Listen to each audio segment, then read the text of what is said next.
Hello again, everyone, and welcome to another video lecture for Psych 370. In my previous video lecture, I talked about the difference between continuous reinforcement and partial reinforcement, right? So remember, continuous reinforcement is where a behavior gets reinforced every single time it occurs. Partial reinforcement is where a behavior only gets reinforced some of the time that it occurs. And even though continuous reinforcement does lead to faster acquisition of new behaviors, it also leads to faster extinction. So, in other words, partially reinforced behaviors are more resistant to extinction than continuously reinforced behaviors are. And like I told you at the end of that video lecture, that's known as the partial reinforcement extinction effect. And it's something that we'll cover in more detail next week. This week, we're going to focus mostly on these four schedules of reinforcement, which your book refers to as the four simple schedules of reinforcement. And we're going to pay particular attention to how those schedules affect behavior. Because really, that's what makes these schedules interesting to psychologists. It's not just that these schedules exist, it's also that they produce these predictable effects, which we call schedule effects, on things like the rate at which the response gets performed and how resistant to extinction that response is. So, as I cover these with you in this video lecture and in the rest of the video lectures for this week, I'm going to need to spend some time talking not just about what the schedules are and how they're defined, but also how they affect behavior, the patterns of responding that they tend to produce. And to do that, we're going to be looking at graphs like these, which are called cumulative records. Okay, we call graphs like these cumulative records because what they do is they show the total number of responses. They show the cumulative number of responses that the animal has made up to each point in time. So in a cumulative record, you've got the passage of time on the horizontal axis, and you've got total responses, cumulative responses on the vertical. And guys, graphs like these have been around ever since Skinner invented a device called a cumulative recorder, which was a pretty clever invention. So there would be this rotating drum that would pull paper at a constant speed. You'd have a pen resting on the paper like this, and the device would be hooked up to the Skinner box so that every time the rat pressed the bar, or every time the pigeon pecked the disc, or whatever, the pen would move upward a little bit on the paper. So if the rat didn't press the bar for a little while, then the pen wouldn't move upward and it would just draw a flat line on the paper. And if the rat pressed the bar rapidly, then the pen would move upward rapidly and it would draw this steep upward sloping line on the paper. So guys, with cumulative records, a steep line means that the animal is responding rapidly. A flatter line means that the animal is responding more slowly at a lower rate. And then the other thing that you need to know about these cumulative records is that whenever a reinforcer occurs, like whenever the rat gets food, that's indicated on the graph by one of these little tick marks. Okay. And that's important because, as we'll see with some of these schedules, animals tend to behave differently before they get a reinforcer than they do after they get that reinforcer. So remember, you've got time on the horizontal, you've got total responses, cumulative responses on the vertical. The slope of the line tells you about the rate of responding was steeper, meaning faster, and each little tick mark indicates the delivery of a reinforcer. That's how cumulative records work. Now, our methods for creating them have obviously changed over the years. The cumulative recorder that Skinner invented is pretty much obsolete now because we can just use a computer instead. But the graphs themselves, the cumulative records themselves, are still very useful because they help us visualize those schedule effects that I just mentioned. So, in the rest of my video lectures for this week, when I talk about each schedule and the effects that it tends to produce, I'll also talk about what the cumulative record tends to look like for that schedule. Okay, now let's start talking about these four schedules. Again, these are the four simple schedules of reinforcement. There are others too. Your textbook talks about a few other schedules, but these are the main ones that we're going to be focusing on. And guys, the way I like to explain these schedules is there are basically two dimensions here along which they differ, right? There are ratio schedules and interval schedules. And then there are fixed schedules and variable schedules. So I want to say a little bit about each dimension first, because I think that'll make it a little easier for you to understand what a fixed ratio schedule is, what a variable interval schedule is, and so on. So guys, first of all, two of these schedules are ratio schedules, right? And the other two are interval schedules. So that's the first dimension that I was talking about, ratio versus interval. And guys, the difference there is that on a ratio schedule, you have to make a certain number of responses to get each reinforcer. And on an interval schedule, you have to make the response after a certain amount of time has passed.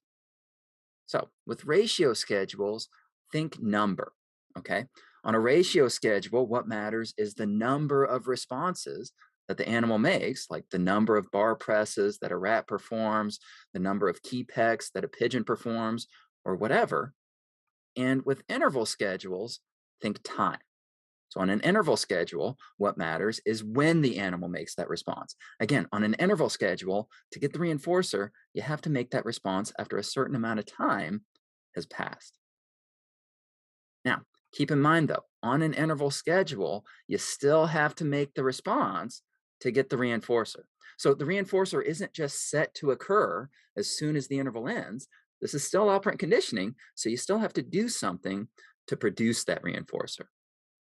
And guys, I bring that up in part because of that superstition study by Skinner that we covered a few weeks ago. So if you remember that study, then you probably remember that the pigeons in that study were in a situation where they were getting food automatically once every 15 seconds. And they didn't have to do anything to get the food. Instead, in that study, the food was just set up to occur every 15 seconds, no matter what the pigeons did. So, guys, in that study, what Skinner used was not an interval schedule of reinforcement. Okay.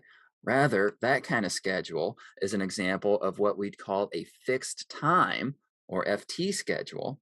And as your book points out on page 209, fixed time schedules are one type of non contingent schedule of reinforcement. We call these non contingent schedules of reinforcement because with them, the reinforcer just occurs every so often no matter what. In other words, with them, the reinforcer is not contingent on the animal making any particular response. But interval schedules are not like that. Again, with an interval schedule, the animal does have to make a particular response to get the reinforcer. It's just that they have to make that response after the interval ends. So, a good way to think about how interval schedules work is that once the interval ends, then the reinforcer becomes available, but the animal still has to do something to get it. It still has to perform the response to collect that reinforcer. But once that interval ends, then the next response the animal makes will produce the reinforcer. So the reinforcer is unavailable during the interval, right? But it becomes available once the interval ends. And then at that point, the animal can get the reinforcer by performing the response. So anyway, that's the first dimension. Ratio schedules involve making a certain number of responses. Interval schedules involve making the response after a certain amount of time has passed.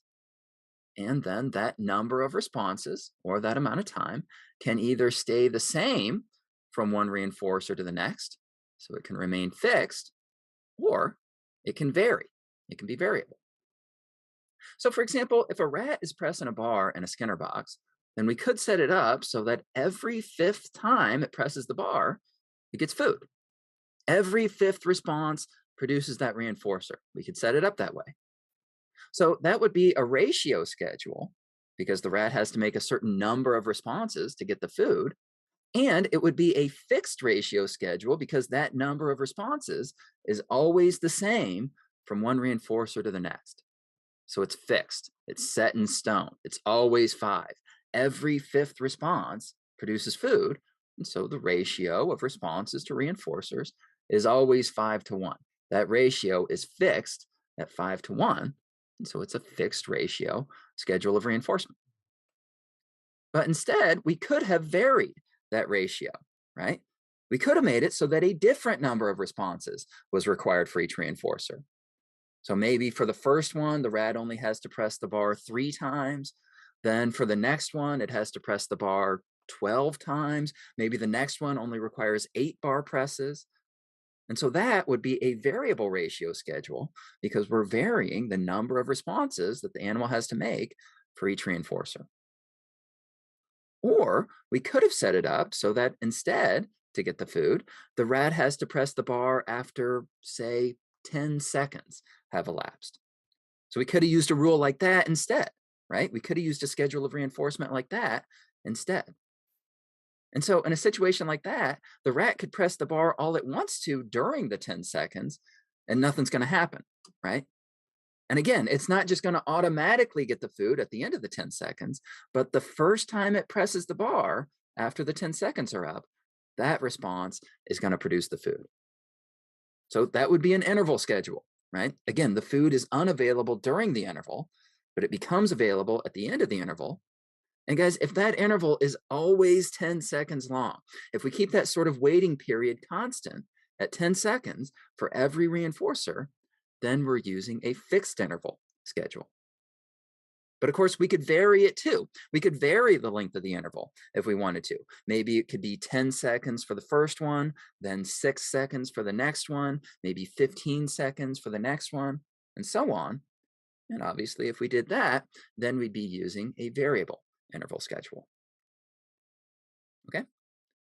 So hopefully that makes sense. Again, on a fixed ratio schedule, the reinforcer occurs after a certain number of responses have been made. On a variable ratio schedule, you get reinforced after a changing number of responses. On a fixed interval schedule, the reinforcer becomes available after a set fixed amount of time has passed. And on a variable interval schedule, each reinforcer becomes available after a varying amount of time has passed. So that's how these 4 schedules work. And, I've talked about them in the context of a kind of artificial, contrived, lab oriented sort of situation with rats and Skinner boxes, where you're obviously imposing the schedule, right? You, the researcher, are dictating what the schedule of reinforcement is going to be for that rat. But lots of naturally occurring human behaviors also get reinforced on one of these schedules. For example, gambling is a classic example of a variable ratio schedule, okay? Because the more times you play a slot machine, the more times you're going to win, right? But it's a varying, unpredictable number of plays that are required for each one.